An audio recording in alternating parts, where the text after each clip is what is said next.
The United Arab Emirates, located along the Persian Gulf, is a nation that cohesively unites its 7 emirates, with residents originating from over 200 nationalities. The United Arab Emirates is a wonderfully diverse land.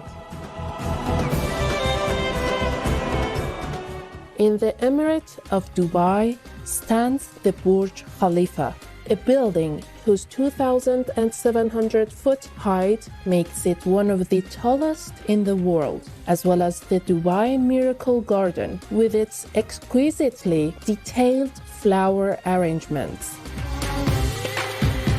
Masdar City in Abu Dhabi uses solar energy as the major power source and is the world's first carbon-free, zero-waste, and carless city.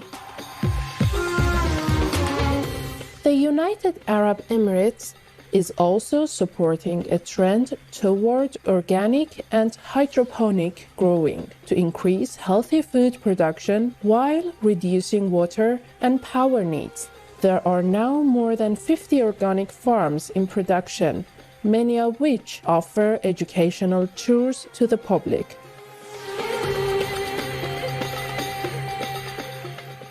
Culturally, poetry is considered a top art form in the United Arab Emirates. One of the most famous modern-day Emirati poets is Usha bint Khalifa al-Suwaidi, also called Usha the Poet. Her poetry encouraged a revival of the style known as Nabati, a poetic tradition practiced by regional cultures for centuries. Many of Usha's poems have been popularized as songs and inspired the work of many younger female Emirati poets.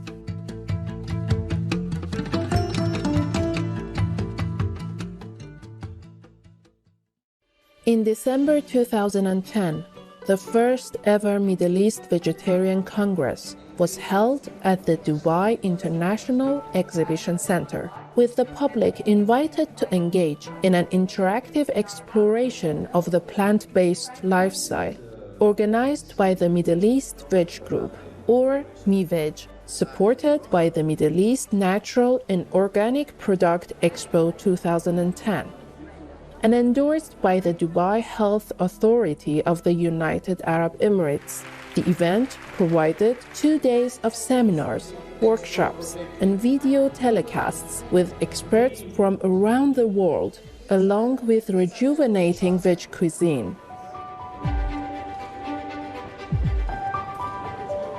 In addition, Supreme Master Cheng Hai, vegan, was specially invited to speak via live video link on being a vegan and environmentally sustainable food choice, followed by a question and answer session with attendees, and the launch of the Arabic edition of the international best-selling book, The Birds in My Life, which was already sold out pre-launch. The Birds in My Life was printed by United Printing and Publishing, a subsidiary of Abu Dhabi Media Company, or ADMC, owned by the government of Abu Dhabi.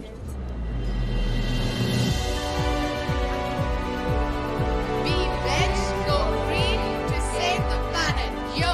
We now invite you to join us for part 1 of the conference titled The First Middle East Vegetarian or MEVEG Congress, held in the city of Dubai in the United Arab Emirates on December 6, 2010, with an introduction of the esteemed speakers for the first day. I realized that I needed to do something radical in my life, and the only thing that I could actually make a change in was my diet, because I was taking all the medication, everything, and nothing was having an impact. And that's how I got into exploring diets. And my program on television was also called Food Cures. How we can at least reduce the symptoms of our ailments if we can't actually eradicate them from our life. So that's a little bit about me, and I think we should just launch off the Congress and see and have fun for these 2 days. We are going to be here. So do you think it needs to be very formal? You know, everybody's sitting all the time. We just need to relax a bit, enjoy the ride. There'll be amazing, amazing food at the break times. There'll be a workshop by Lo Yao as well, where he's going to tell us about smoothies and stuff. So there's a lot happening here. Just to launch it off, would I request Dr. Henry, please join me in this panel here. Joy would also like to please join us here. All right. Excellent. Please, ladies and gentlemen, come. Settle down. We are just going to launch off. Rather than me talking about the Middle East wedge or MEVEG, I'd like Sandhya to please come and talk a little bit about MEVEG.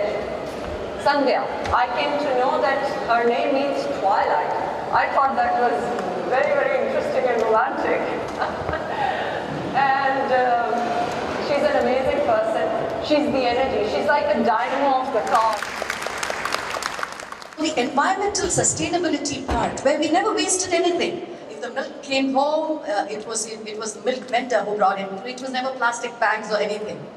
But we knew how to use every bit to the end. Then I grew up and went to college. It was in a desert. And that desert, in the deserts of Rajasthan, I think planted something that the last 17 years I've been in the Middle East, which is again desert from Saudi Arabia to here. But this is a very, very different kind of place where we have not only the environment, but also a very beautiful social conglomeration of people. 200 nationalities in one city. We need to give the city a big round of applause. UAE, 200 nationalities and each one of them, just here to share. Now, socially what happens is, we keep inviting a lot of people for dinner, right? Each one of us. We go out for dinner, we eat together. But is there one common food that when you serve, nobody says no to? What is that?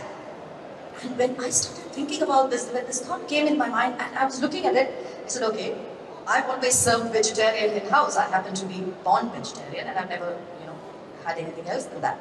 But then I realized the vegan or the vegetarian food that is served, nobody can ever say no to. It is something is there for everybody. It is kind of a common denominator or a common subset. And this particular thought really stayed with me for the last almost 4 to 5 years. And what you see today is bringing together that kind of people. We have people from Malaysia, Iran, UK, India, UAE, everywhere, come together.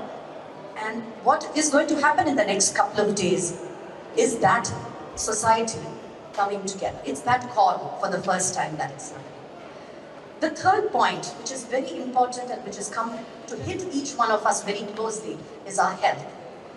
If we don't care about the environment, forget it. If you don't care about neighbors and socializing, forget it. But at least we care about our health, each and every one of us. Our near dear ones. We have the highest diabetes, we have the highest obesity, blah, blah. A lot of media has been splashing things. But the fact is they cannot be saying that without some truth being there. So it is so vital, if nothing else matters, that little thing called health, without which neither can we smile, neither can we do anything, neither can we, have jobs or try and fulfill our dreams.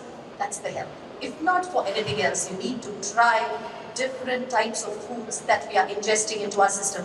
It is absolutely important to pay attention to it today, just for ourselves and for the future. So on that note, I would just like to let everybody know that these next 2 days, full of seminars, interactions, very, very lively. This is not a very, very formal thing. It's informal to a great extent. Please feel free to put up your hands and ask questions. The people we have chosen here and who are coming to speak are people very down to earth. They are connected. They're connected to themselves, they're connected to their societies and to their families. So, please put your hands together for each and every one of you who's decided to be here. Yeah? Great call. We also have workshops happening, and the other thing is we wanted to weave food into the morning. So every food that you have will have a story behind it. So there's vegan food, very lovingly brought to us by Loving Hut. The cooks and chefs have flown in from Singapore, Malaysia, Indonesia, and they're going to cook in the DWTC kitchens for us for tomorrow. We have World Trade Center, Radhe who's catering for us this morning, and Barakat, who are into fruits and vegetables. All these people have just come on their own and said they are going to give us the experience of food. At this point in time, I'd like to highlight and please have my volunteers stand up who have worked tirelessly over the last year. Please, volunteers and the rest, please stand up. Ekta, Amit, Bonnie, Ram, Fuzzy, Rohit, Zofi, a lot of them, etc. at other places. And you'll see a lot more of them coming in. Many are at work, so we have divided ourselves into a couple of days. So, really, really big thanks to all of you, and I'd like to leave the stage to Zofi. Thank you. I'd just like to introduce the panel we have here, who have, we wanted their presence here so that we could launch off the MEVEG conference.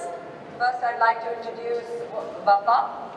Wafa Hilmi Arish has an MSc in Food Science and Nutrition from the Clayton University in the USA and a BSc in Public Health Nutrition from Medical Alliance Sciences, Yonge University, Georgia.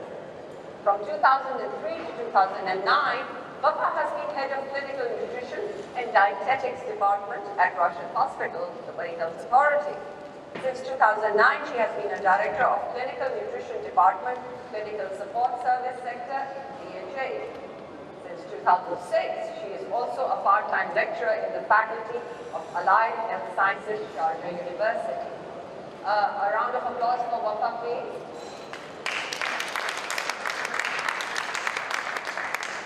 And I was having a very interesting conversation with Professor Hedlip, and he's written a book which says what doctors don't get to study in a medical school. And I thought that would be a very interesting read, you know. We all do a bit of all these medicines in our house and we have no clue.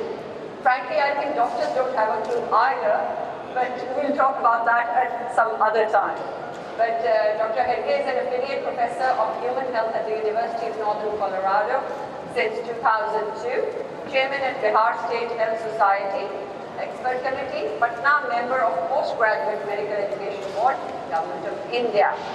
He has invented 2 new diagnostic methods in medicine, which were published in Britain.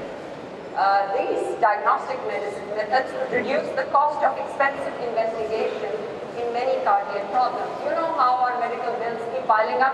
He certainly has some good ideas about it. And Tony Blair's secretary also was very interested if those things could be used for their National Health Service as well. So that is a bit about Professor Hedge. So George is a long-time hospital administrator working with Abu Dhabi Health Services Company, SEHAB, since 2007. His diverse experience in healthcare services over the past 50 years gives him an insight to the ways most people are failing to observe the basic lean habits.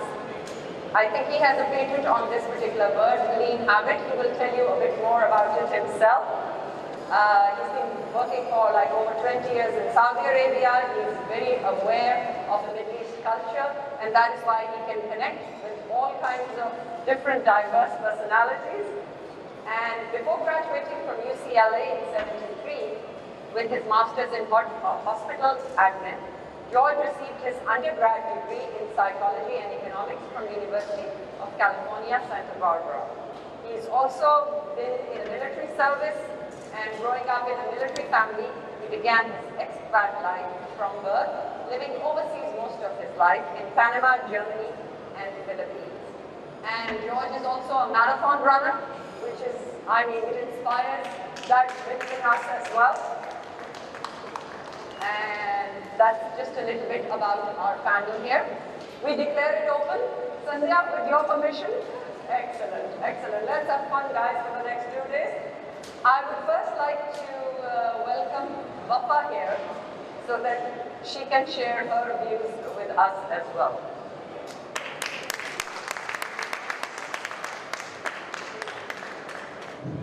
morning, everybody.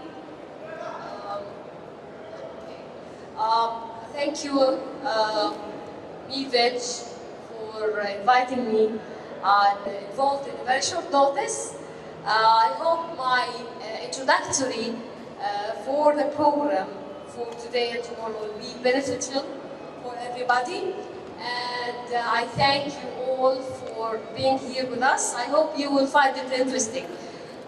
My slides, I think most of you have seen, and you know, because I believe it's not the first year you're doing this. You have been for quite some time. So many informations are repeated, but we highlight them more because we want to put more emphasis on the reflect of having veg and fruits in our daily requirement. Although you have been in the market for a long time, still people doesn't have the recommended daily vegetables intake and fruits. Okay, while we are talking about the benefits of eating vegetables, and I never liked technology. I never liked technology. It's one of the reasons of obesity. I swear, people doesn't know.